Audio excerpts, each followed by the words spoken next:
So it's a tea video, so I'm going to be giving my honest opinion as well as talking a little shit. But before we get into it, special thank you to the fleet captains up here. These are the people who support this channel.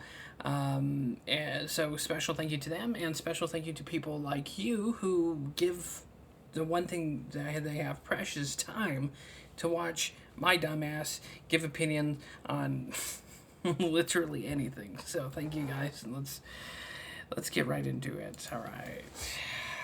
15, 16 days in. It's pretty cool. Hold on. Okay, so we're already at full volume. Okay. Pretty cool. Been very active in real life. Not so active on stream, unfortunately. It's a trade-off of the streaming life. I don't know how some of these people do it. Some of these, well, they do it by being single mostly. Some of these people stream like 15 hours a day, right? And that's the advantage of like being single and having that as your I don't think that's necessarily the case. They just manage time better than you do. kind of primary job, is you get to really capitalize on being available a lot. And So does everyone else. There's people who have 40-hour work weeks or more. There's people who juggle having a job working at a shitty factory flipping burgers or working at a fucking gas station. God save your soul. There's people who go through all this and still find time for their families. So they do it all the time. It's crazy to see how many hours some of these people are streaming, and props to them. There's no way in my life I could do that. It's it's just, for me, like there are times when I can clear a schedule and really work on something if it looks like it's going to be very fun or very beneficial or people are really going to like it. Obviously certain trial streams meet that criteria. Most trial streams don't. well, push out the content anyway because you owe it to the people who support you, dickhead. You owe it to the people who are sacrificing their time and dono money to get your take on things. And one thing Rekieta fails to see here is he's a very blessed. I did 3 5-hour power streams. Want to know how much money I made? Fucking zero. But I did it because I felt like I owned the 3 or 4 or maybe 5 people who actually watch my content and actually like engage in parasocial stuff. So, anyways. And that makes people kind of annoyed or upset. And like, I get it, but if I'm gonna carve out 8 to 10 hours extra out of a day for several weeks at a time, like it has to be very worth it to do so. It's just Not really, Rekieta. You have the Midas touch. You have a personality that you could probably make things funny that weren't. And you're such a funny man, it's kind of actually a negative to your character. too much time. But you did that for yeah, I know I did that for months, but there are people who do it for years, and I don't know how they do, because those months, I can't really easily express the stress it puts on a family of 7 to do that for months. People can kind of infer. I mean, if you just think about working, 16 to 17-hour days every, 5 days a week, and then working some on weekends because there's just so many people. And again, those are backbreaking jobs, you asshole. Those are jobs of manual labor. Those are jobs that they fucking hate their boss. Those are probably jobs where they wish in their darkest of minds and darkest hearts that they can come in there blasting because all their coworkers are assholes. I Look, Rekieta, man. Look, I don't have a family, you do, and I get what you're saying there. But again, your job is to sit here to entertain and to cover lawyer stuff. You're not a factory worker. You don't work at some fucking public service job. You're not a cashier. In my situation, I have to look for work again. And I quite literally probably have to work a job in the public service and cashier, a job that literally makes me want to fucking eat a shotgun barrel. But that's the only options for me currently, and this isn't really going to work out, unlike how your life has rolled out, Rekieta. You should count your blessings. But then again, you're just sitting here and complaining like a fucking bitch. And there's so much to talk about. It's, it's hard to figure that into like real life.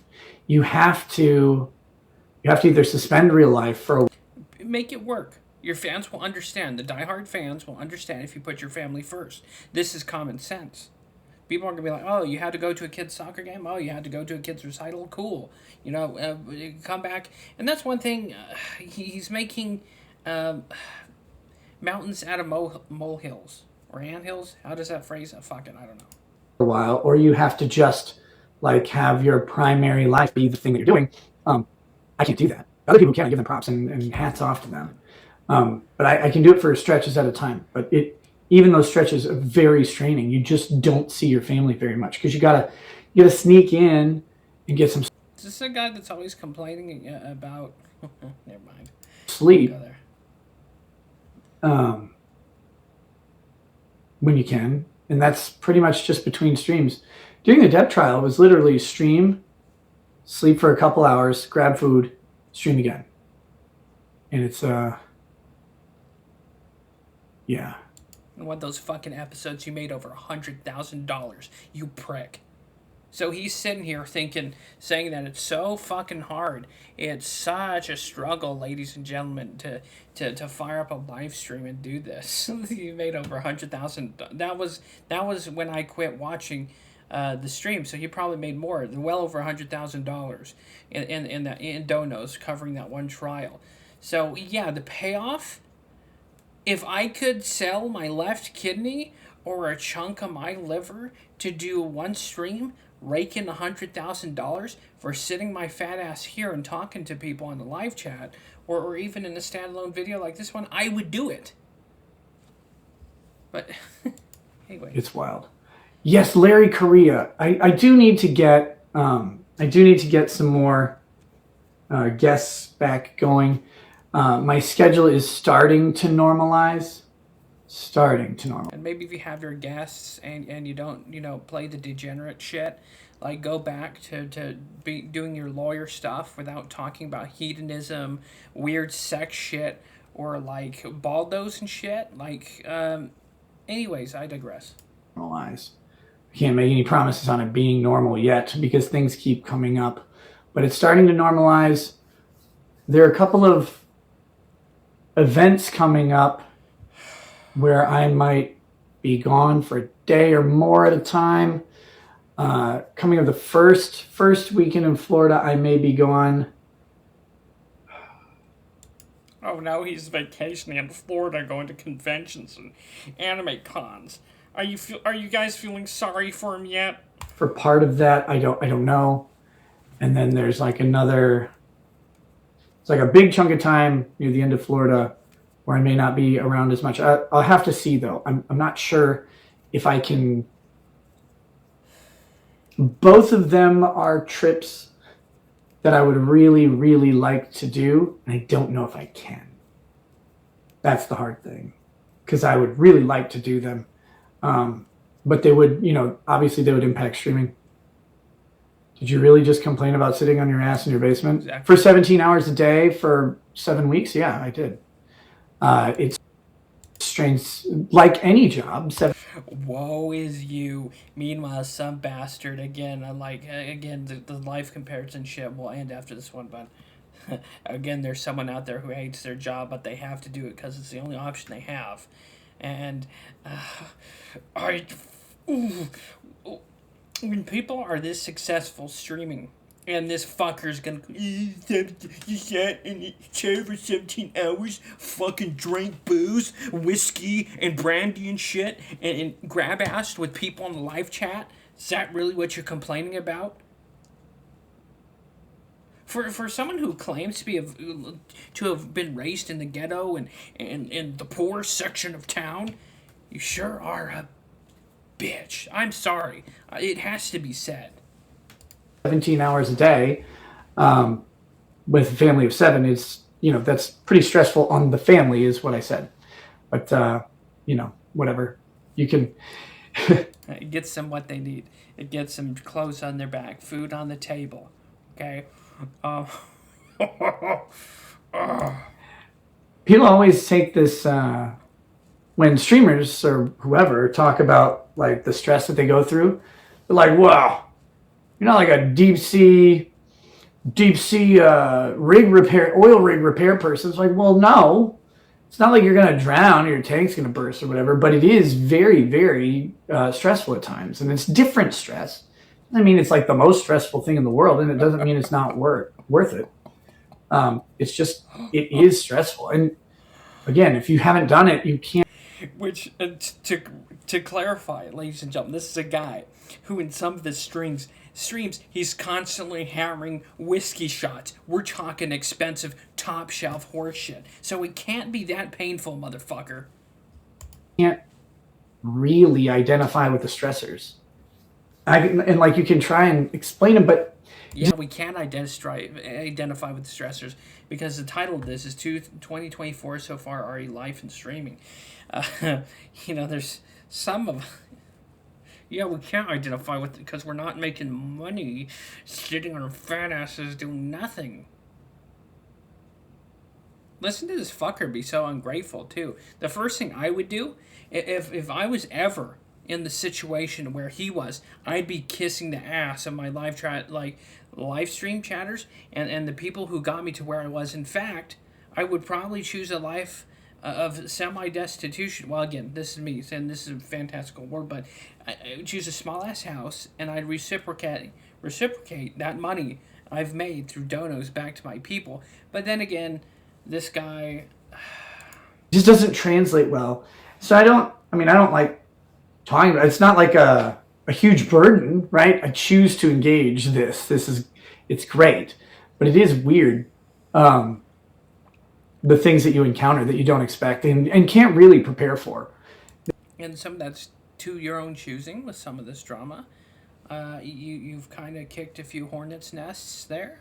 There's just so much because it's all organic, and the stuff you think you know about content creation and shit like that changes as the years go on. That's the weird part of it is like if stressors today, they'll be different in 2 or 3 years. Platforms, you're at the mercy of platforms, really. When my channel was deleted from YouTube, like all I could think of was, well, and there goes the job, there goes the income, because the super chats don't translate to Rumble. They just don't. They don't work the same especially back then. Especially back then, they don't work the same. Now, I'll sometimes have Rumble shows that have more super chats than the YouTube. You have locals. You have a fucking Patreon, okay, champ. And again, he's making this seem like it's like a really tough job. It really isn't. And if you do get into shit like I have in the past, then I might have mentioned it and complained about it.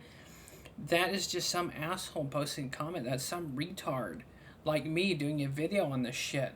What I say or do is not going to affect this guy's life. In fact, this fucker doesn't even know I exist, as well as most of the people on this platform. And me a-logging Rekieta here isn't going to... So funny how he's making this out to be like, oh, it's stressful, it's scary. You know when he streams, he's in a fucking bunker? It's like an underground complex. I don't know if it's under his house or like not too far from his house. He's in a physical fucking bunker. So you can't really be scared.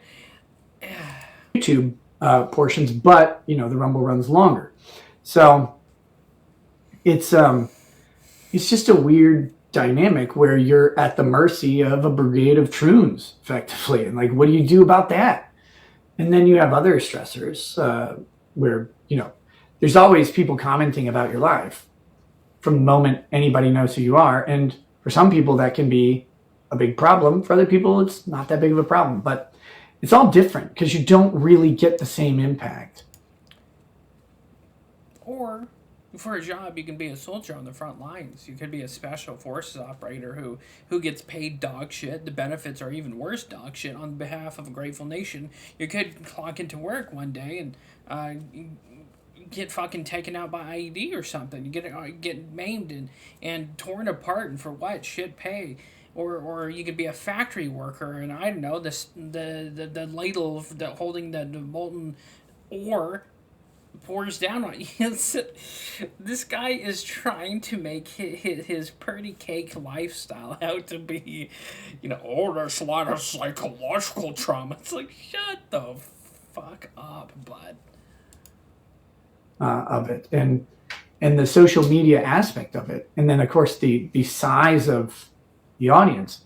It's really interesting. The first time you get like 100 or 200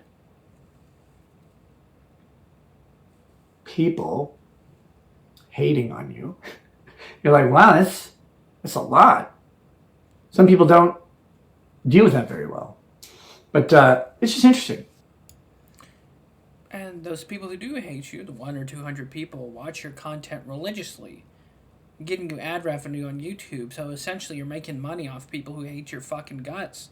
Maybe, and very few of those people are gonna have the smarts to have ad block on. Shit. Even the few people who's left negative comments on my shit before, some of them still stick with me, but I'm like, that's cool. So that someone actually went out of their way to insult me. That's actually kind of neat. I think someone called me gross one time. It's like, that's, yep. I look in the mirror every day, so of course. It's not something is news to me. This world we live in is weird. 2024, of course. Yeah, it is weird. And the fact that some cheese-eating fuck like you can continue a living in a lifestyle, and not only that, you can continue that lifestyle, be a degenerate, be unfaithful to your wife, and still have your family unit together is amazing to me that Mrs. Rackets would let you disrespect her on the level that you have. Okay? Or I don't know if that's lore or if that's official. I don't know if it's allegations because this fucker is a lawyer, so I wouldn't want to catch a defamation charge. Or whatever. But yeah, and even my goblin ass cannot comment about this because my problem is my life is too comfortable, actually. And me personally, like, I do a good job hiding it. I'm like depressed as fuck. I'm quite literally like single and like an incel. But it's just amazing how this guy has essentially been given a goose that craps a golden egg, and he's complaining about having to feed the goose or having to put new bedding in the goose's bed as it shits out egg after egg. And he should be concerned because if he doesn't appreciate and have gratitude for the things he's been given, it could all go away. But then again, he's a lawyer, so even if YouTube and all this shit, even if, let's say tomorrow all of his socials go down for some reason, he would still be able to, he has that character and mindset to where he could probably find a way through it, or anyways, case in point, it seems like Rekieta here's being an ungrateful, like, turd. And for him saying 2024 is always like a weird year or whatever at the start of this video, it's like some people are having worse years, bud. Or some of us, who knows? Maybe it'll be our last. But this guy, I want to react to this because, like, I don't know if he comes across. It's like, and I'm pretty sure he knows, the goose he has that's shitting golden eggs. But it's like, man, you're just kind of a prick, dude. And that's why you have hundreds of people hating on you, because you're essentially stating in this 7 minutes a video here, you're bellyaching over a job that requires your fat ass in a chair for 17 hours, and you get to drink on leisure whiskey, brandy, top shelf liquor. Who else has a fucking job like that? Who in this world is blessed with such an opportunity? And even myself, I can't sit here and be like, oh, my life sucks and all, but There's people who have far worse lives than me, or life situations. But it just seems to me that Nick Rekieta here is coming off as so ungrateful and such a dickhead. And anyways, I just wanted to share my thoughts on this, react to this clip. Hopefully you found it interesting. And there's links in the description down below. After grift. But other than that, take it easy, have fun, have a good one, stay safe, stay happy, and hopefully you're having a good 2024. But until the next time, see you guys later. And again, take it easy. God bless.